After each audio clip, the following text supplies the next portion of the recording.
आपको एक और बड़ी खबर दिखा देते हैं, जहां पर लगातार आप देखिए 10वीं कक्षा के बच्चे जो है वो धरना प्रदर्शन करते हुए काफी दिनों से देखे जा रहे थे।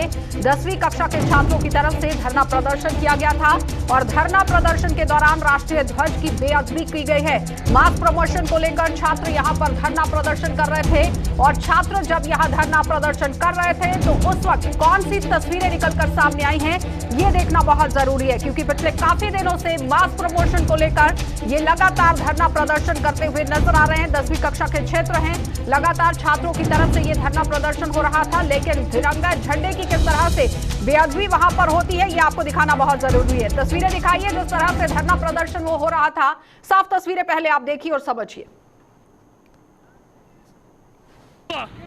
चलिए, ये थप्पड़ पे थप्पड़ जो है वो एक छात्र को यहां पर जड़ने की कोशिश की जा रही है और जाहिर तरीके से समझिए यहां पर कि धरना प्रदर्शन होता है, मास प्रमोशन को लेकर धरना प्रदर्शन होता है, लेकिन एक शख्स वहां पर अपनी गाड़ी में पहुंचता है क्योंकि जाम जैसी स्थिति बनती है। पुलिस वहां पर निगरानी के लिए पहुंची हुई है, लेकिन ये पूरी कमान अपने हाथ में संभालता हुआ और आप देखिए किस तरह से इस झंडे को नीचे फेंक दिया जाता है। यानी अगर झंडा नीचे गिर गया तो उसे ऊपर उठाया जा सकता था, लेकिन उसकी तरफ बिल्कुल भी किसी का कोई ध्यान नहीं जाता है, जहां पर मुकम्मल तरीके से ऐसे लोगों पर कार्रवाई करना बहुत जरूरी था। धरना प्रदर्शन हो रहा है, लेकिन उसके बावजूद आप अपनी गाड़ी से बाहर निकलते हैं और छात्र पर इस तरह से ताबड़तोड़ हमला यहां पर करने की कोशिश की जाती है।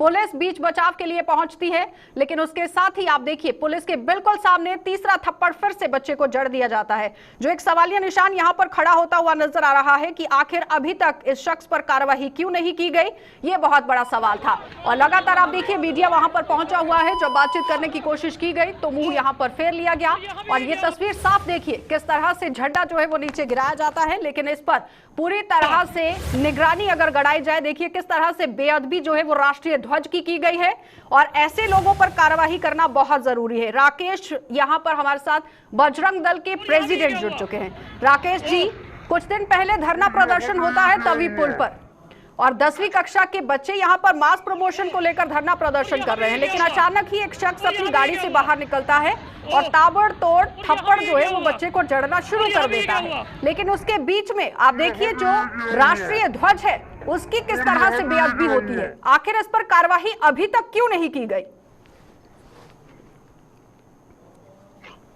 राकेश जी, मेरी आवाज पहुंच रही है? हाँ जी आ रही है, बताइए। देखिए आशा जी, जिस प्रकार से ये वीडियो वायरल हुआ, काफी तादाद में ये बच्चों का जो वीडियो है ये कई चैनलों ने इसको कवर किया और काफी ज्यादा हद तक ये जो है वायरल हुआ है। उस बच्चे को किस वजह से उस व्यक्ति ने जो है जो गाड़ी थी व्हाइट कलर की स्विफ्ट डिजायर कार थी, उसकी पिछली सीट से उतरता है और वो उतरते ही उसको पहले 3-4 थप्पड़ लगाता है। उसके बाद पुलिस वाला एक बीच में आता है, लेकिन उसके बावजूद भी वो उसको थप्पड़ मारता है और जो ध्वज है वो गिरता है नीचे। और उसके बाद जो बच्चा है वो दौड़ता है और तभी से नीचे पुल के ऊपर से नीचे छलांग लगाने की कोशिश करता है। तो ये एक बड़ा निंदनीय वो है कि पुलिस के रहते और वहां पर इतने बड़े बड़े अधिकारी मौजूद थे। वहां पर एडीसी जम्मू जो घनश्याम जी हैं वो मौजूद थे, तहसीलदार जी मौजूद थे, उसके बाद एसपी और डीएसपी रैंक के कई अधिकारी वहां मौजूद थे, लेकिन उसके बावजूद भी इसके ऊपर कोई कार्रवाई नहीं की गई, कोई एक्शन नहीं लिया गया। और कई चैनलों में इसके ऊपर कई डिबेटें हुई हैं, कई लोगों ने बोला है कि इसके ऊपर तुरंत कार्रवाई होनी चाहिए और वो व्यक्ति इस प्रकार की घटना करने के बाद भी वहां पे साफ राष्ट्रीय ध्वज को नीचे फेंक दिया जाता है, लेकिन उसे उठाने की बजाय ताबड़तोड़ थप्पड़ जो है वो बच्चे को जड़े जाते हैं। लेकिन आप जिस तरह से बता रहे हैं कि एडीसी मौके पर मौजूद थे, क्या लगता है कि अभी तक इस पर कार्रवाई क्यों नहीं की गई? देखिए, वही हम पूछना चाहते हैं प्रशासन से कि अभी तक इसके ऊपर एफआईआर क्यों नहीं लगी और उस व्यक्ति को क्यों नहीं विभिन्न धाराओं के तहत वो कानून के दायरे में लाया गया।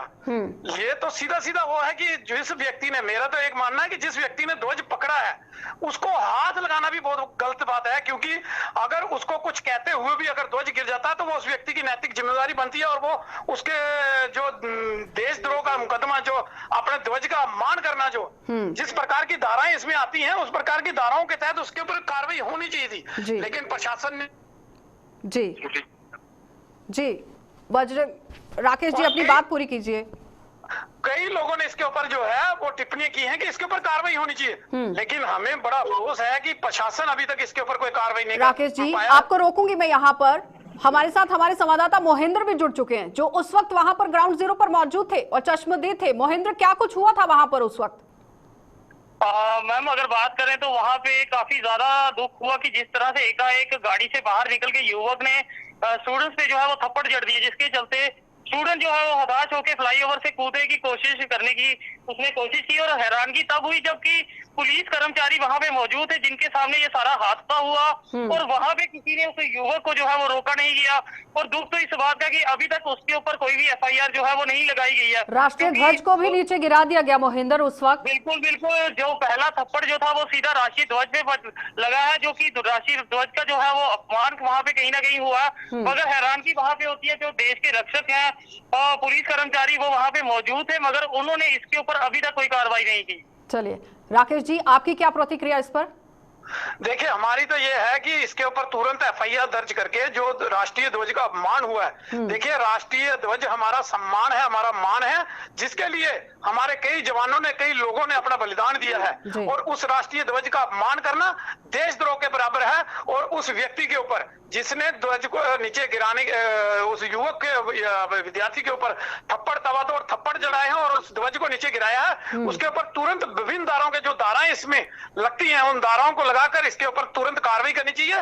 देखिए उसमें गाड़ी का नंबर सब कुछ क्लियर है, वो गाड़ी क्लियर है, फिर भी कार्रवाई नहीं हुई है। राकेश जी, सवाल ही यही है। एडीसी आप खुद बता रहे हैं कि मौके पर हैं और डीसी तक ये बात पहुंचने में शायद चंद कदमों का ही फासला था, लेकिन उसके बावजूद भी अगर डीसी की तरफ से इस पर कार्रवाई नहीं की गई है तो बहुत बड़ा सवालिया निशान बन रहा है। लेकिन ऐसे लोगों पर कार्रवाई करना बहुत जरूरी था।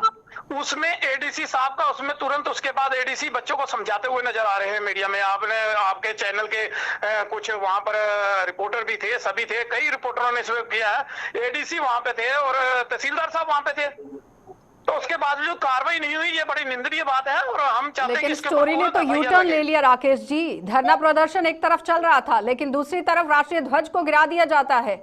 तो सबसे पहले राष्ट्र है, राष्ट्रो सर्वोपरि, और उसके बाद सब काम आते हैं, लेकिन इस पर कार्यवाही क्यों नहीं की गई, ये बहुत बड़ा सवाल था। बहुत बहुत धन्यवाद मोहिंद्र और राकेश जी जुड़ने के लिए।